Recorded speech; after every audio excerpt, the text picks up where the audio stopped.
fay di leen ndokkeel di leen ziar di am mbégte di am ngeen ñëw fii seet si moom jërëjëf imam dafa am actualité bu xew fan yi passé et Sénégal yu bari sax dem sax ba di leen ni joxañ ni du seen place ngeen bokk ak li nga xam ne mooy Thione Seck benn point de presse yu bari daal dafa leen ci baaramu tuuma lu waral point de presse bi ak tamit yooyu. waaw li ko waral li dafa am lu ko jiitu ndax ñun dañu nekk association nationale bu regroupé imam yi yëpp ak ulema yi am na ñu ci bokk am na ñu ci bokk mais association islamique yëpp fii ci Sénégal benn lañu ndax l'islam la ñuy doxal ñu ci bari fii la ñu nekkoon bi ñu ci gisatul seen bopp yi ci ay ndombu tànk wala ci ay actualité wala seen liberté ñu dem créer seeni association te ñun loolu sax daf ñu gën a ndax association yi nu mu gën a bare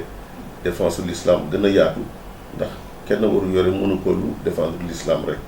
te comme mission bi ñu am benn la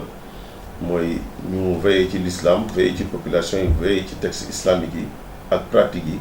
pour mun a protéger population islamique bi même sax population yi nga xam ne uyuñu ci l'islam ci dëkkandoo bu rafet ndax dëkkandoo day wàlle donc loolu moo ci nekk point de presse bi nag dafa fekk ñu nekk ci problème mu ñu am benn problème mu benn imam te bu amee benn imam bu am problème fokk ñu teel ci jóg ndax d'habitude gis ngeen imam Ndaw bi mu amee problème biñ ci jóg ñun dañu ne ñu ne dafa nekk apologie du terrorisme mu freiné ñu metti ñu trop ndax loolu mënoon nañ ko dékku dabu ko balaa muy am jiitu loolu amoon na fi imam journaliste wala prêcheur d'une rajo de la TFM moom it ñu nekk ci problème mu affaire or affaire lii mu andi ay coow yu dul jeex ci imam yi donc te waruñu toog toujours ba mbir am ba pare ñu doog a jóg ndax chaque jour booy dem di ñaan ci magistrat yi ci kii yi di def des démarches pour un imam yenn saa yi day nekk trop tard wala condamné nañ ko wala mënatuñ ci bàyyi parce que dugg na ci griffe justice bi te kenn mënatul fexe ba ñu bàyyi du ministre bi du président de la république du kenn fokk affaire boobu jàll. alors ñu ne nag léegi ñun lu amati nañ ci teel a jóg ndax fagaru moo gën faju te comme ñu ngi wax benn imam affaire baa ngi commencé jël ay problème di jël ay tendance di jël polémique nañu fay wax jooju imam bi ñu porté plainte ñun rus nañu ñu yóbbu ko tribunal jox ko d'abord une sommation interpellative nar ko ci accusé ñu ne foog ñu jóg ci ndokk yàlla benn magistrat boo xam ne dafa bokk ci ñun daan nañu nag mission am na lii ñuy seetaan nii mu ngi dem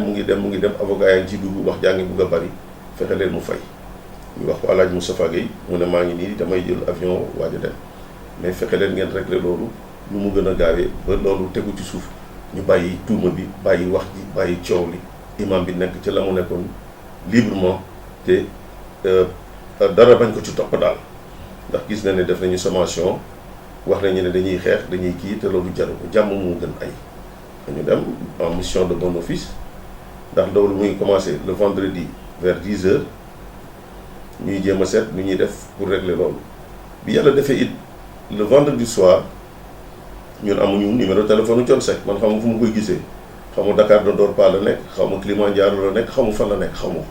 xam naa ne daal day woy mu ngi ci dëkk bi ci Sénégal gi ñoo bokk réew mi te doomu réew mi la ñu ne nañu fexe am seen numéro pour mën a wax ak ñoom ci loolu la ñu mujjee ci réunion bi fii ñu dem julli ji jumaa vendredi samedi matin le magistrat est revenu ici ne ñu imam bi muy gën a progresser muy gën a lab ndax démb ci guddi seetaan naa benn émission bu ñuy wax jàkkaarloo mais c'est à peine lu ñu koy piétiner comme benn serpillère il faut ngeen jóg gaaw te wax ci bon moom mënuñu ko waxal pour mu toog ndax plainte bi ñi ñoo ko def kon dañuy seeti ki yore plainte bi ñu ne ko teggil sa plainte bu ñu paree ñu dem wax ak moom ndax ki yor yat bi du dóor da ngay tëy yat bi kañ doo naan ko bàyyi dóor muy dóor rek téyel yat bi ne ko bàyyi dóor yi loolu moo nekk ñu dem seeti fexe ba am numéro am kii ne ma nag comme tey le samedi matin te imam bi génn na démbaat encore ci télévision bi parce que bërka démb ñu ngi doon wax affaire Aliou Sall ci jàkkam ba mu andi coow andi polémique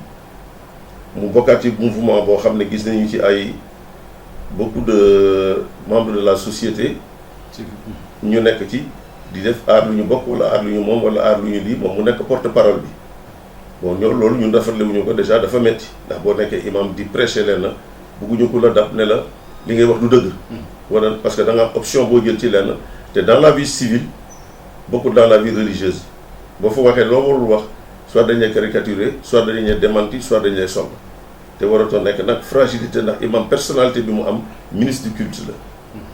dafa am personnalité am bu muy incarné am nu mu war a doxalee aussi malheureusement ñun eggaguñu ci moom pour waxtaan ak moom ci loola mais comme ña ko fal yu nga fa mu ngay jiite te deful faute ci l'islam di jiite di doxal ñun dañ ko ci wax ne mu ngi ci mission mais option personnelle la mu wax appartenir à un parti politique wala c'est option d'un mouvement ou d'un truc ñun loolu duñ ko gérer mais bu amee problème nag fokk ñu jóg jàppale ko ndax suñu mbokk imam la fokk ñu dox ci jàmm tamit ndax suñu mbokk imam la loolu moo ñu ci dugal mais bu dee ay dawalkatu oto ay musiciens ak ay leneen loolu moom suñu yoon nekku ci mais imam moom ak bu mu munti doon suñu yoon daf ciy nekk. nan ngeen def ba bokk benn point après ngeen waxtaan ak coon ni leen bala ma leen a baal il faut ñu woo presse bi nan ngeen fexe ba bokk benn table ak Thione Seck. waaw loolu du lu ñu bañ du lu ñu ragal ndax ñoo doon dox. bañ fay dem tamit man la ñu jox numéro de téléphone bi magistrat bi ñu invité fii le samedi matin ne ma foog nga jóg parce que affaire baa ngi gën a grave ndax moom nee na du baalu ma ne loolu ñun sax duñu ko nangu imam bi dem di baalu ñun ñoo koy dem baalu lu ji ndax yenn saa yi nit kenn du simi mbubam ci yenn affaire yi te du dara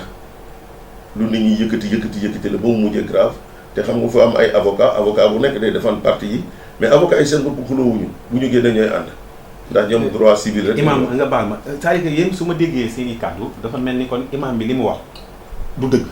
déedéet imam bi li mu wax. parce que lu tax ngeen ragal ñu yóbbu ko ci justice. déedéet lu tax ñu ragal ñu yóbbu ko ci justice. boo demee justice. sa benn moroomu doom mooy ñëw yow say question ngay ñëwee ak say kii mu ñëw ne la yaa wax lii nga ne ko waaw yaa def lii mu ne waaw mu ne article 139 nee na lii de mandat de dépôt dootuñu ko mun dabu sa moroomu doom moo lay jugé te nekkuñu régime islamique régime laïque la ñu nekk démocratique mais aussi religieuse ñun religieuse bi foog ñu jóg ndax da ngay dem tribunal ñu ne la article 124 wax ne lii article nii xam nga tey def nañ ko mu ñëw à la barre pensant que sax day ñibbi këram ñu defal ko mandat de dépôt arrêté ko loolu ça nous a fait très mal arrêté ko déposé ko mu jël ay caabeem ak yi jabaram yi mu àndoon ak yi ñu dem yóbbu ko denc ko amul ko taxaw te juge bi du seet ne kii iliman la wala la parce que boo ñëwee tribunal rek si mi sa mbaxane lañ lay wax sa casquette réer na dootoo am ci droit ci dara bu ñu lay defee day bind mandat de dépôt signé ko rek ñu déposé la balaa ñuy egg ci loolu ñu waxtaan ci def jàmm gën ay ñu ne nag loolu nañ ko dox samedi bii ma waa ji waxee loolu ma seet internet bi fii gis ne effectivement ku ñu wax Fou Malade wax na ci imam bi ñu ngi xëccoo wax nga dëgg waxuloo dëgg maa la fa jiituwuloo nga fa ak affaire kenn xamul comme ça daal moo début de émission mais loolu séquence boobu moom la ñuy def ci internet bi man na ko wax nga dëgg gis naa affaire bi léegi nañu fexe am numéro bi ma joxee numéro bi aussi ma informé le bureau des imams en l'occurrence l'intérimaire de El Hadj Moustapha Guèye Ousmane Sarr imam Lamine Sarr bu nekk HLM imam ratib bu HLM damay wax seen tur bu ñu ko contrôler dinañ lay wax ne informé imam Mbaye Ndiaye de Mbao ak imam bi ma ci àndoon peut-être muy Cheikh Thioub moom sax daf fi ñëw rek ma ne ko fokk ñu dem ci biir mi daf doon seeti li xew lan la parce que dafa dégg ci rajo bi ñi ñu wax ci imam yi ma ne ko non effectivement loolu am na ñu ngi ciy dox pour jàmm am dans les médias moo oo le numéro dafa ne bon Wally Seck laa jot yaayam moo ma tontu mu ne man non numéro bi sama numéro la man maay yaayu Wally Seck effectivement ma waxtaan ak moom nii ko ne ko nag dañu bëgg a dox si jàmm mu ne ma léegi la fi benn imam jógee sax bu sant Seck di dem États-Unis ak yooyu wax na ma lu bari daal dafa bëgg a andi imam bi ñu ñaan daal ñu bàyyi affaire bi teg ko suuf ma ne alhamdulilah rabbil alamin comme d'autres associations aussi ak d'autres personnes de bonne volonté ñu ngi ciy dox nañ ci dem waxtaan ci te dindi loolu balaa nu mu gën a gaawee parce que kii ñu déy bokkul ak kii xamul ma dellu si fii dans l'après-midi ñu accordé ma rencontre finalement rencontre bi mujjul nekk ndax Thione dafa occupé Wally it dafa occupé ma ne leen du ma découragé demain dimanche la xëyuñu gontuwuñu mais dafa tombé sax Sénégal di jouer ñu demaat le matin waxtaan ak yaayam ne Wally mu ngi nelaw en ce moment parce que dafa demoon benn show ensuite dem tëggi soirée comme tout travailleur de la nuit mu dem tëdd nelaw mu ne ma nag jot na information bi ndax bu tëggee ba pare balaa muy day julli fajar te dinañu waxtaan dina mu nemmeeku ma nemmeeku ku ñu namante ku mu dem donc loolu suma doom la nag ma ne ko alhamdulilah rabbil alamin fokk ñu gisante obligé avoir un rendez-vous dans l'après-midi donc match Sénégal bi sax seetaani ñu ko parce qu'on était dans les négociations te il fallait trouver une solution rapidement balaa muy dem lundi mardi mercredi ndax bu ñu la joxee sommation dafay am délai fokk nga uy gi te bu ñu ko arrêté wul day andi jafe mu ne ma nag ñun dañu am kilifa Thione Seck mooy suma jëkkër mooy papu xale yi fokk mu fekkee ko fokk mu ñëw malgré programme bu chargé bu mu amoon Thione daf ko bàyyi léppam ne comme imaam yi ñoo ñëw di waxtaan ak ñun nañu waxtaan ndax ñu trouver jàmm bi mu ñëwee tamit ñu waxtaan jàmm santé mu wax li ko metti oo doomam ne ko ñëwal fokk nga ñëw doomam ne maa ngi ñëw maa ngi seetaan match bi en ce moment mais dinaa ñëw ndax sama bàyyi nga doom wax damay ñëw en haute voix maa ngi ko dégg ci téléphone bi mu daal di ñu continuer waxtaan négocier ba mu jeex man sax bi Wally ñëwee laa doog a xam ne Sénégal moo gagné xam moon ne Sénégal moo gagné ndax ba mu temps yëpp ñu ngi waxtaan pour Thione d'accordul sax imam bi ñëw këram pour demander pardon man ni d'accordul ma loolu donc yeneen négociation yeneen nit yi doon def pour proposer loolu y a un nommé Moustapha Sy de Jamra bu doon négocier moom tamit ci affaire bi Thione daal di ko oo daal ne ko ëllëg nga ñëw fi ci ngoon mais waxu ko ne sax nii lay demee ak noonu lay demee wax ne ko am na ñu ciy dox comme partiellement may naa leen li ñu bëgg mais ëllëg ñoom it wax nañu dëgg nañ ko wax ñëpp yëg ko ñëpp xam ko mu bañ a nekk lu ñuy def en catimini ndax lu bari ñun dañ koy dox en négociation dinaa ci wax benn rek boo xam ne sañ naa ko wax mooy déggoon ngeen fi magistrat yi ak avocat yi di jote mu nekk xëccoo bu metti ñun ñoo leen seeti wax ak ministre bi wax ak kilifa yi ba loolu tegu ci suuf kenn xamul ko ko def bu dul woon li ministre Sidiki Kaba yóbbu la lettre à l'Assemblée nationale ñu koy poser question mu ne leen imaam yi ñoo dox lii ba jàmm am bu dul woon imaam yi kon tey loolu day gën a metti député bi sax wax na ne loolu war nañu ko informer luy am ci dëkk bi nañ koy informer moo gën donc information dafa baax ci réew surtout que affaire bi dafa siiw Thione mu ne ndax ñame ñeer mën na ko baña pour wax dëgg rek loolu ñu fi bàyyi di dañuy ñëw man mii ci sama bopp ñëwoon fii depuis 3 jours maa ngi fi ñëw te mosu moon dugg sa kër xamuma fi dama fi laajte ba egsi fi ngeen tettal ko ba mu ñëw fii toog fi des heures et des heures di négocier ba mu am li ma am alhamdulilah rabbil alamin nit ñi bu ñu yeewoo sax yëg ne ñu ne non comme avocat yi mu ne ma su may avocat su ma yeewoo ne rek bàyyi nañu te ma engagé leen ba ñu takk seen ndigg ba pare ba ñëpp a taxaw bu ma tekkee sama ndigg foog mu wax leen lu tax ma tekki ko man nag imaam bu ñëw sama kër bu ñu deewee yéen ñuy julli bu ñu juddoo yéen ñuy takk bu ñu juddoo yéen ñuy tudd bu ñu takk jabar yéen ñuy tudd bu ñu deewee yéen ñuy jàngal alxuraan jullee ñu suul ñu ñaanal ñu dem lu ngeen ma ñaan boobu leen ko mayul du ma gor te du ma jullit man nag jullit laa te loolu may naa leen gis nga sama doom ji mu ne ma Seydina Mouhamed laa ko tuddee sama doom ji Seydina Ababacar di tudd doom yi ma am yëpp waa kër yonent bi laa leen tuddee sauf ki ñuy wax soxna Momi ak ki ñuy wax Wally Seck ñoom rek laa ci tuddee wul waa kër yonent bi ñi si des ñëpp sama doom ji boo gisee colam nga xam ne Ibaadu Rahman la boo gisee ni mu mel rek nga xam ne kii ku yiw la fekkuloo ko mu tokk cravate fekkuloo ko mu sol pantalon sama doom yu gàtt yi nga ko fekk ak ni mu mel su ma la ko waxoon doo ko gëm kii maa ko jur ñu ngi tudd Seydina Mouhamed kon man sama waa kër yëpp waa kër Rasulullahi laa leen tuddee te maa ngi lay xamoon ne bërka démb rek la wàllu jóge ci yonent bi photo baa ngi nii ma sant yàlla ne comme wàllu def na ziyaari ji sax Seydina Muhammad alhamdulilah rabbil alamin mu ne ma man juruma góor jigéen caga amul sama kër bandi amu fi wuyu amu fi man naaro jëy naa ko laa xam bu julli jotee mu julli bu jaamu yàlla jotee ma jaamu yàlla li ci des mu ci loxo yàlla loolu laa xam te muy dëgg yi Sénégal yi mun seede loolu ñu daal di dem comme dañu wax ne dañ ko war a siiwal ñëpp yëg ko duñ koy nëbb duñuy nëbb amatul mu wax ak avocat bam ne dinaa wax ak sumay avocat pour ñu xam ne lii nii la demee rendre leen compte des points de presse ñëpp tamit ci réew mi xam lii nii la demee lu baax rek ngeen ciy dox wax nga dëgg imam fagaru moo gën fayu li nga waxi dëgg la fitna mu ngi nelaw yàlla suñu borom rëbb na ko yee man de yàlla bu ma yee fitna ci réew mi te li nga wax tamit dëgg la sax man suma conscience mayuma sax ñu taxaw à la barre benn imam ñu koy jugé ndax benn t-shirt bu benn musicien sol wala muy sama doom wala muy doomu keneen mais musicien moo sol t-shirt bi dafa am lu mu engendré dafa am lu ci nekk loolu du suma problème ba ñu yóbbu imam bi tribunal may naa la ko du ma ko def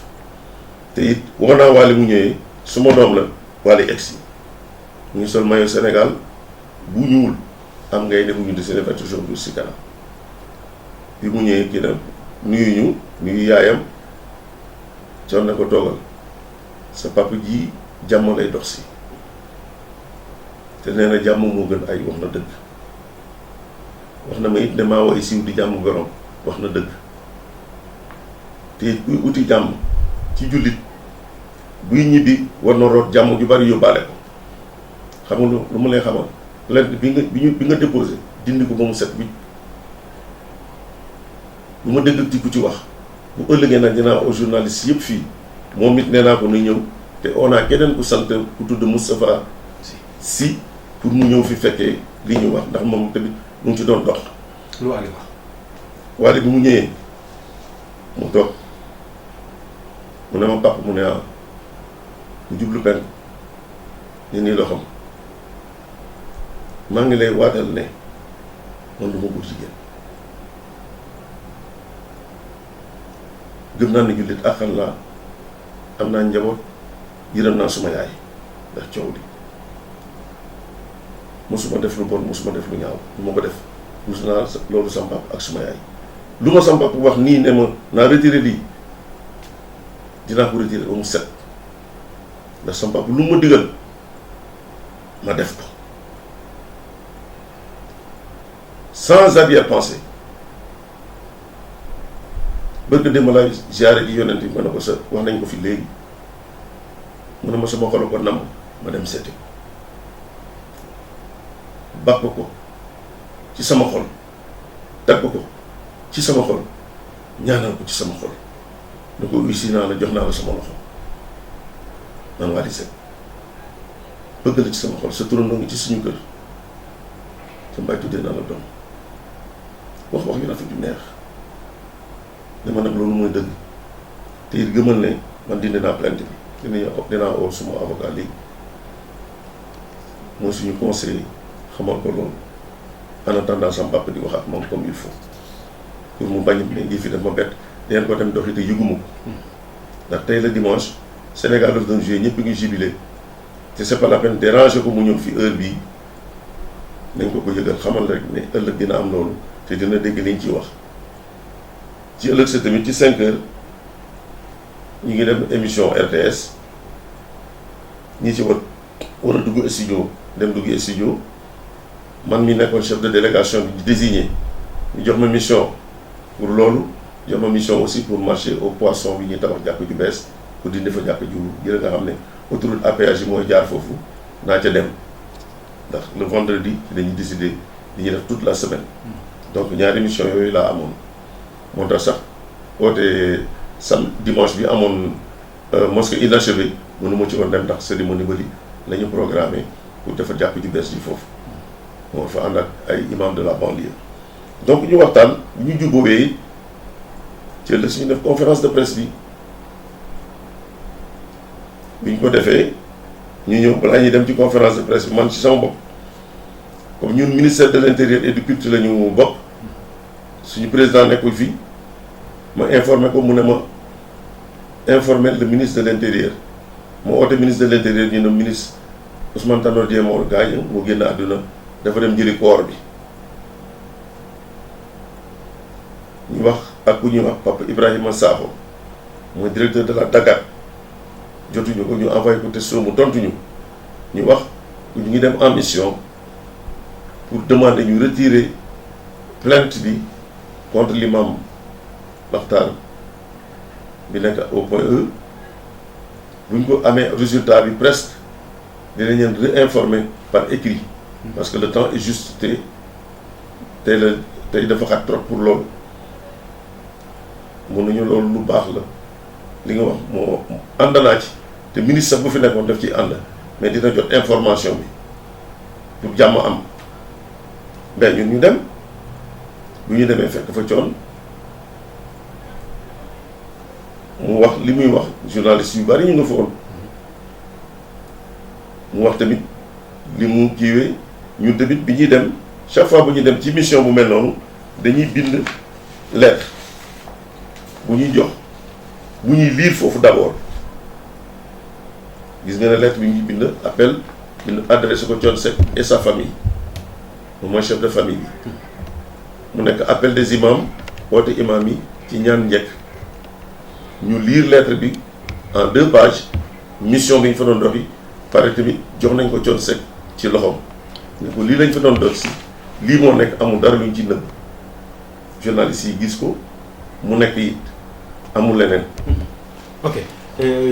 ginnaaw loolu ñu Sénégal yu bari dañu ne ginnaaw bi ngeen defee lu rafet loolu lu tax tey jii nii ki nga xam ne dafa bokk ci yéen muy Imam Makhtar lu tax bu informé wu leen ko. waaw xam nga wax naa la ci doorteel bi xataay bi d'abord. waaw mais après parce que moom ci média bi rek la ko yëgee ah. moom ci média bi lu ko yëgee. waaw moom yëg na ko lañ leen non moom yëg na ko. parce que xam nga bi may dem dama seet numéro yi journaliste yi yëpp oo naa leen. ne leen da ngeen annoncé ne imam yi ñu ngay dem ci kër Thione Seck pour uti fa jàmm. bi may départ di dawal sama oto maa ngi dégg Ndiaye Dos di ko annoncé ci rajo bu ñuy wax Zik FM ku nekk rajo yónnee ma message texto wax ko ñoom tamit en information kon dëkk bi yëpp yëg nañ ko daal avant muy am. avant conférence de presse di am. dëkk bi yëpp yëg nañ ko. ñun li ñu doon doxi mooy jàmm ji d'abord dañu am jàmm ji rek après imam bi ñun saa yi ñu neexee ñu wax ak moom du ñu jaaxal ndax imam bu nekk rek foo uutu imam ci tudd ci jullee néew ci jàng kaamil ñëpp nga ci uutu. bu amee problème tamit c'est le contraire ñëpp a ñooy taxaw pour loolu balaa imam yi nag dem tax di def marche wala di dem tribunal wala di dem lële te ñoo moytu loolu def lu gën rafet mu gën def lu gën a ñaaw. moom it balaa bi muy wax. journaliste bi ko yóbbul affaire bi nee na ko Oumar Diène lii la wax maa ngi koy gis ci internet bi mu xool gis ngeen li mu ci wax moom it bu ko déggee dina ca ànd ndax defuñu ko pour xeex wala dara déedéet moom la ñuy dimbali suñu bopp ñu nit dimbali xeet bi dimbali askan wi ndax fitna mooy nelaw bu ko kenn yeeyee loolu la yàlla suñu borom jàngal. bis bu ngeen ko yewee ngeen am jafe. ma am ñaari question rek benn bi moom mooy bi ci table ji nga xam ne ay imam ngeen. ONG Jamra tamit ne ci. Thione wax ci biir ci table ji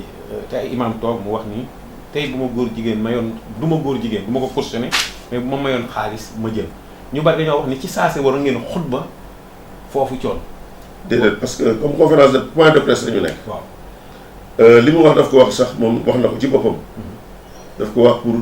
détendre atmosphère bi rek ñun suñu gémmiñ gii du ñu tudd góor jigéen jamais de la vie mosul am ndax yàlla moo leen acté ba pare te mu ngi leen di xaar ñun dootuñu ci dogal ci nu ñuy dóoree góor jigéen ak nu ñu ko dul dóoree dinañu fexe daal ba loolu du am ci réew mi dinañu taxaw it ba loolu du fi am mukk képp kuy kilifa ba sañ la bind wax la ci loolu ba ci président de la république bi fii président Amérique ñëwee ba poser question boobu dañ ko bind ne loolu du fi am mukk jamais de la vie loolu benn promotion du fi am ci loolu te di ko wax toujours dañuy def promotion bi ndax nit dafa dañ kump foog mu dem seeti affaire boobu lan la parce que nit ñi dañuy wax góor jigéen dañuy am alal góor jigéen di te nit dafa bëgg alal bu ñu def promotion boobu dañuy mujjee inciter leen ñu dem ci surtout xale yi ndax kenn yaratul sa njaboot kenn mënutul téye sa njaboot ndax yarkat bi léegi portable bi dootul day dootul bàyyi li mu xam yow di ndeyam ak bàyyam xamuloo man sama sët bu tuuti am ci àndoon li mu xam ci sët li mu xam ci portable bi man mi maamam mënuma ko wax dëgg yàlla mënuma ko mën na génnee sama portable def ci ay jeux yoo xam ne damay waaru sax la ko gisee te demagul sax école. fi may tëjee rek Imam Omar moom mooy tey bu ñu gisee ni association islamique yi dafa bari lool macha allah ñu koy rafetlu comme na nga ko rafetloo ci sa njëlbeenu waxtaan. jàpp ni ñëpp dañuy xeexal islam mais mu mel ni dañoo bàyyi léegi islam di xeexante association yi parce que débat yi bu génnee li nga ci association bi attaqué association bi nitu diine bi attaqué nitu diine bi en tant que association authentique nan ngeen gisee yooyu. gis nga lu bari rek lamb ñun association bi ñu nekk nii mu jóge ci Eumeu Lamine Diène ak ñoom Maodo Sylla ba jaar ci ñoom Moustapha Gueye ba tey jii nii ñu nekk ci bu ñu dugg ci benn polémique bañ na ko ba ñuy def association nationale boole ci imam yëpp ku bugg ci nga bokk bugg yi nga jënd carte bi ne ci du imam yi rek dañ ci boole ulema yi maanaam borom xam-xam yi ndax imam yëpp ay ulema la ñu wax ne ulema yëpp du ñu ak borom du ñu ay imam kon nag ñoom it ci la ñu bokk lu ci am kii tax jafe-jafe bi am ulema la yorul jumaa yorul jàkk mais magistrat la am na yeneen magistrat yu nekk foofu yore ay jàkk ki jumaa di ko jiite ñu xam ak ñu xamul donc àddina moo dem ba egg foofu mais bu ñu gisee loo xam ne day andi ay rek foog ñu jóg ci arrêté ko li ñuy bari nii tamit comme parti politique yi foog ñu am xëccoo am na ñoo xam ne ci seen colin dañu démarqué nekk lii am na ñoo xam ne ci seeni idée dañu dem nekk lii am na ñoo xam ne dañuy des ci cosaan bi am na ñoo xam ne ci lépp la ñu bokk ci lépp dañu nekk mais réeréwuñu ndax kaamel bi benn la bu ñu julli faatiha bi ñuy tari benn la saar yi ñuy jàng it les mêmes la ñooy textes yi li ñu xutba ci jàkk ak jumaa yi peut-être idéologie yi dina changé jàkk jële boo fa demee dañ naan jàkk ibaadu yi la boo demee tey avenue Malick Sy bii ñetti jumaa ngi fi jumaa Cheikh Oumar mu ngi fi jumaa appel islamique bu Sarakoule yi mu ngi fi grande mosquée de Dakar mu ngi fi léegi gis nga yeneen ci jumaa yi jóg sax mooy comme Masalikul Jinaan alhamdulilah rabil alamin nekk jumaa joo xam ne teraanga l'islam la amul fenn ci àddina bi fudul fii ci Afrique ak Europe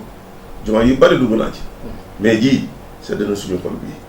te mu gisee Serigne Sidi Makhtar dugg fii ma dem ba ci biir gis jumaa ji ni mu mel ma xam ne Sénégal sàgganew ñu diine te suñu ndam la ndam lu rëy yal na leen ko yàlla fay moom it yal na ko yàlla fay kër ci aljana pale sax ci aljana Serigne Sidi Makhtar ak mboolu mu jullit yi ko yéene donc loolu lu nekk ci l'islam la tey tarixa yi amuñu problème donc ngay xamal ni imam yi tamit amuñu problème xëj na kii dina défendre idéologie bi ci défendre lii rajo yi télévision yi nag ñoo bari léegi bu njëkk waaraalekat yi ñett la ñu woon wala ñeent bu ñuy julli it ñëpp moom la sële lañ doon déglu mais léegi télévision yi ñëpp la ñuy wane te loolu dafa baax ñun dañu d'accord jumaa Thierno Seydou Nourou Tall bii Ndakaaru dafa fees ak ay tukulóor yi amuñu fu ñu dem bu ñu amee jumaa ju mel nii ci biir réew mi ci biir capital bi day neex suñu xol luñ fa bëgg a wax ko luñ fa bëgg a def ko gis nga bu gàmmu gi jotee day fees dell même léegi yi amul fu ñu gàmmu jee sax demuñu Tiwaawan demuñu Njaasaan demuñu feneen dañuy dem foofu ndax lislam bi benn la appel islamique fii ba fu jullee àjjuma tey dañuy xutba Sarakoule ci bayaan bi ëllëg ñu def Pël Fuuta ginnaaw ëllëg ñu def olof ginnaaw walaati ëllëg ñu def mandeng wala xaasonke wala leneen imaam yi dañu bari nit ñi dégg message de l'islam dafa baax progrès la bu ñëwee grande mosquée ñu ngi garder la tradition xutba tekki ko ci wolof julli ku nekk dem ndax information bi ñuy joxe àjjuma dans les mosquées loolu moom importance te diversité bi gis nga ñeenti yi mën a citer tey murit lu ñu xewal dinañu dem Masaalikul Jinaan te tijaan yi fay ëpp dinañu fa fees del man sax dama fay dem ndax araamul te dañ ci bokk Magalu Touba bu ñëwee dañ ci bokk association bi boo gisee ñuy wax Serigne Abdou Khadre Mbacké yi tuddee woon ko l'imam des imams bayit boobu Alaaji Moustapha Gueye bind ko ak Alaaji Maodo Sylla Alaaji Moustapha Gueye mi moom ko tuddee ndax bañ ko seetee di waxtaan ak moom mission yi la ñu joxoon médiation réconciliation bu mu jóg ci seen mission moo ñu ko waxoon dénkuñu ko ndax ay baaxul xëccoo baaxul nay jàmm di am rek lu la waay gën a bëgg a bàyyil ko moo nekkoon suñu président d'honneur foofu association bi loolu moo tax ñu tuddee ko l'imam des imams mooy suñu imam ñun ñii ñëpp grade boobu mu ngi continuer di dem xam nga ko yore tey Cheikh Tidiane Cissé bi nekk bi junior gaañoo grade boobu dafa dem ci Cheikh Tidiane Cissé bu Kaolack mooy l'imam des imams en ce moment le super imam moom la mooy le super président des imams Serigne Abdou Aziz Dabakh mos na ko nekk keneen ñoom lay tourné ci ñu mag a mag ci nekk diine ji yàlla ñu dund ba mu dem kër Thierno Seydou Nourou Tall egg Yoff it yàlla mën na ko dina ko def ñu leen koy teralee imam yu màgg a màgg yooyu ndax dañuy def leen ci Moustapha Gueye la am borom xam-xam bu mag Sénégal yëpp xam nañu ko mais moom it am na lu mu namm mooy li mu yore ndax ku mu jiitu nekk sama teeñ ba mu egg ci yonent bi egg ci yàlla suñu borom yàlla ñu am ngërëmam. ban kàddu gi ngay mujjee rek ñu ginnaaw bi ñu la jaajëfalee ci temps bi ñu accordé may ñu ko ngir leeral li nga xam ne moom la ñu bari di waxtaanee ci marché yi ak ci grand place yi di la jaajëfal bu baax a baax. di leen gërëm di leen sant ndax information dafa baax man sax dama waxoon ne du ma ci wax kat ndax li mission bi ñu doon di jeex na dootuma ci wax mais boo waxul tamit nit ñi du ñu xam nu mu demee kii ko fekkee nag moo ko mën a nettali lu ci waaye di wax day wax lu ko neex lii moo am. bu du dëgg Thione Seck dina génn ne la du dëgg dina def démenti wala Wally dina génn ne du dëgg dina def démenti mais loolu moo am te loolu moo nekk te ñun amuñu ci benn gàcc lépp lu ñu war a dox ci kanam tuuti dans 5 minutes wala 10 minutes am na ñu ma fi jox rendez-vous bu leen yàlla may di ngeen fekkee ne bés bu jot nit ñi ñëw fi pour réconciliation xam nga luy loolu. benn catholique buy sëy ak benn jullit bi ne dafa bëgg bu génnee àddina. na ko catholique bi tëj moom la ñuy andi si pour débattre ko fii ndax loolu mën na nekk wala mënul nekk xam nga loolu nit ñi duñ ko xam. lan ngeen ci nam rek ci tuuti rek. loolu waaw mooy du ñu doonante d'abord. ok bokkuñu diine mais sëy nañu sëy bu rafet te ku góor gi dinaa ne ko ne ba nga bëggee kii rafetoon na trop. ku góor gi mooy jullit. mooy jullit. ok bu ma ko jàmm mënu ko obligé. bokkuñu diine ndax doonante sax seeni alal mënul nekk doom yi nag ñoo ko bokk ku ci nekk jullit baax na ku ci nekk catholique yaa ko choisir mais moom ci boppam na gore te xam ne tëñ ji moo tànnoon jabar ji mu bokkul lu diine kon du ko tëñ te it moo tànnoon ne benn jabar rek lay am du takk keneen takkul keneen ndax respecté na jabaram loolu rek moo ko metti loolu kese te deewul jabar ji deewul ñu ngi fi te loolu nekk. ok. du dëgg voilà mu ngi noonu. fii tribunal la toujours nga gis chaise yi ngay gis ni mu bari fii. chaque jour problème ñëw fii ñu àtte ko mercredi bu nekk day am ay audience fii de réconciliation. de médiation. gis nga bi ñu waxee ay porte de voix ci école yi ak affaire yooyu ku ko réglé ñun imam yi ñoo ci dem wax. école gendarme kenn dootu fi muuru kenn dootu fi lii Sénégal la ñu nekk. mënoon nañ ne bu dul sa doom muuru bu mu dem foofu mais nit ñi dañu bëgg seen doom it réussir parce que ñoom ñooy jàngale jàngamale ba ñu bëgg booy uti dara fu mu am nag da ngay mel te na mu mel mais dañ leen di ñaan ne leen kat fii dëgg la